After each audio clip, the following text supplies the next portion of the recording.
Hola a todos. Quienes visitan mi canal ya saben que nos dedicamos a la cirugía reconstructiva. Hoy voy a referirme a la técnica de la osteotomía del soporte pélvico, pero utilizando fijador externo monolateral. Soy Fausto Díaz Granados y trabajo en la Fundación Valle Lili. De acuerdo a este autor, haremos la evaluación, planificación y montaje según Ian y Bowen. Las osteotomías de soporte pélvico para las caderas con luxación crónica mejoran la estabilidad, pero provocan una discrepancia en la longitud de las extremidades y una deformidad en valgo en la rodilla. El fijador externo monolateral es adecuado para una osteotomía de soporte pélvico, igualando la discrepancia en longitud de las extremidades, obteniendo la alineación de la extremidad inferior, y este método logra una cadera funcional y sin dolor y con un buen movimiento a nivel de la rodilla. La dislocación crónica de las caderas en adultos puede ser de origen congénito por artritis séptica, secuelas traumáticas, causan discrepancia, discapacidad severa como dolor, cojera, desigualdad en la longitud de las extremidades y una restricción del movimiento de la cadera. Los objetivos del tratamiento en adultos jóvenes es incluir una cadera sin dolor, estable y funcional. La artrodesis, los reemplazos articulares y la osteotomía de soporte pélvico se utilizan como alternativas del tratamiento. Aunque la artrodesis produce una cadera estable y alivio completo del dolor, hay efectos adversos como el dolor en la espalda baja, la cadera contralateral. En los adultos jóvenes con displasia de cadera del desarrollo, a quienes se les realiza una artroplastia total de cadera, pueden tener una tasa alta de revisiones y finalmente de fracasos, así que la osteotomía de soporte pélvico podría ser una buena opción para ellos.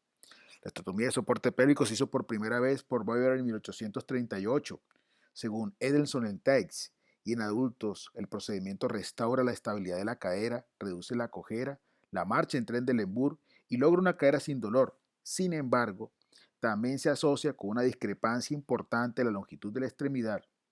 Para reducir estos problemas, Ilízaro modificó la osteotomía de soporte pélvico agregando alargamiento femoral distal para igualar la discrepancia en la longitud de las extremidades, restaurar el eje mecánico de la parte inferior de la extremidad, corregir el geno valgo y evitar una rodilla dolorosa.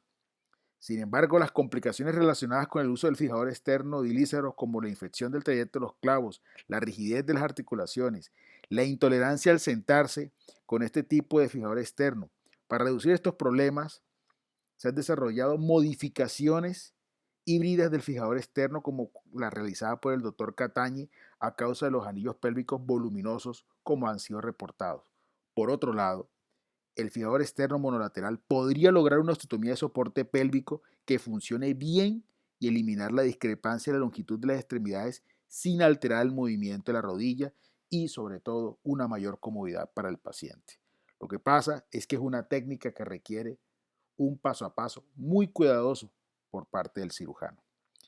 Vamos a referirnos a este paso a paso basados en este artículo de Jan and Bowen, que me parece muy interesante y por eso lo recomiendo. Las radiografías anteroposteriores muestran en qué nivel se le va a realizar la osteotomía en el fémur proximal, que coincide con la línea que cruza el fémur a través de la tuberosidad isquiática cuando la cadera está en aducción completa. Allí está el ángulo de la osteotomía femoral. Este dibujo esquemático muestra el nivel de la osteotomía en el fémur proximal en el punto de contacto del fémur y la pelvis mientras la cadera está en aducción completa.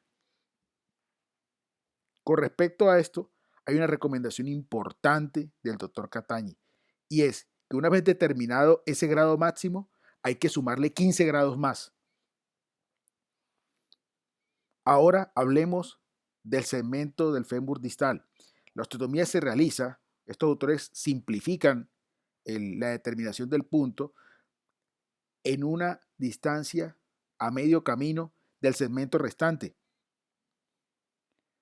en la diáfisis entre la osteotomía proximal y la línea articular.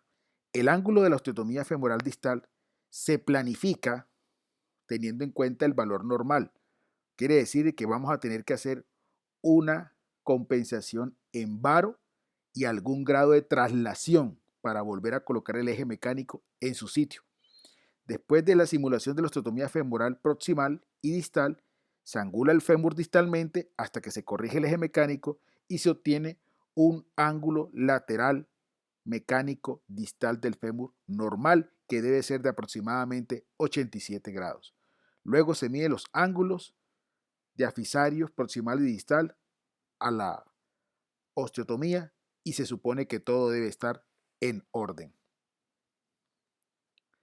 En este dibujo, que resume todo lo que dijimos anteriormente, muestra el nivel de la osteotomía del fémur distal, que debe realizarse en el punto medio, en esta distancia, la distancia X, entre la rodilla y la osteotomía del fémur proximal.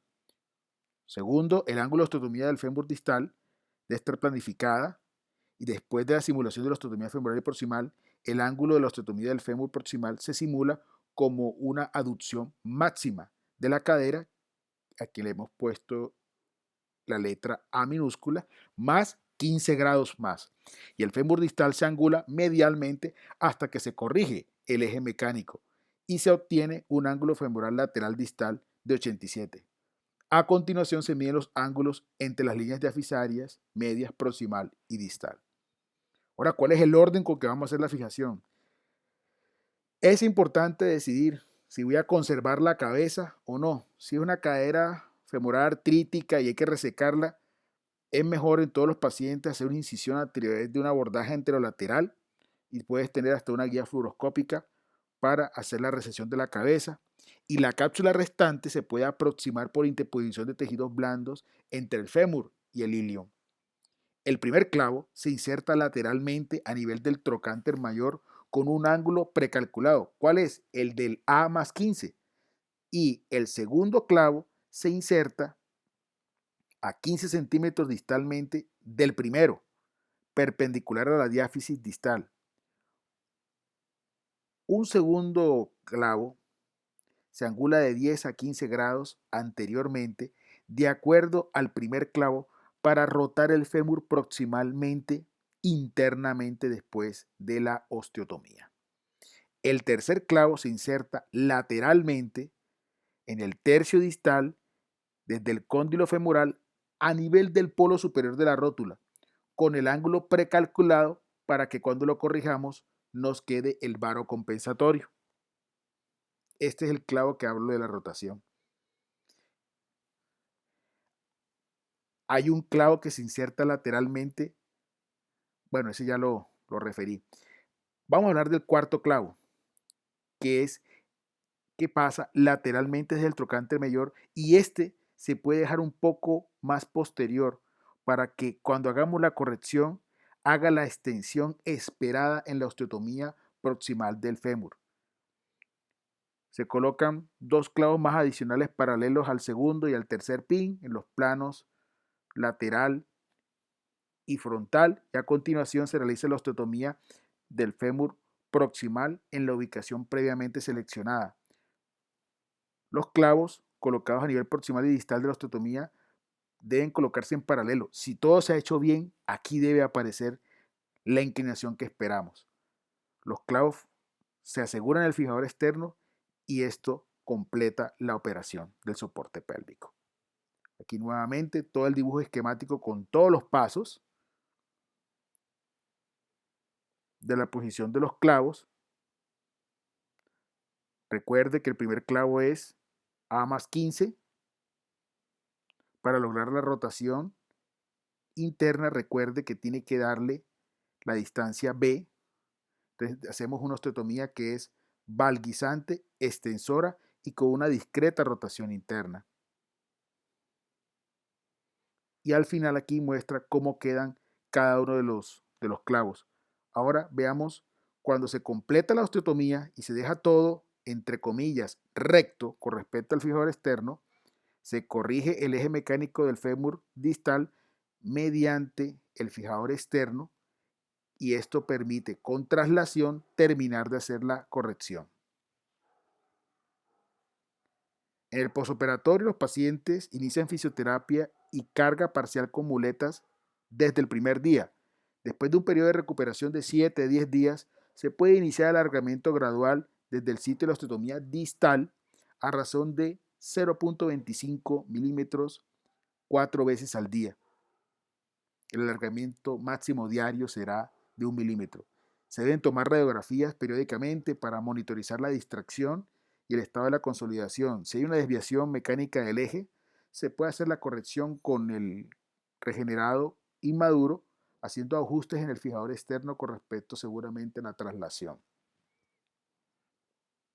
Veamos este caso clínico de planificación, secuelas de un trauma, síndrome convulsivo y luxación asociada a infección.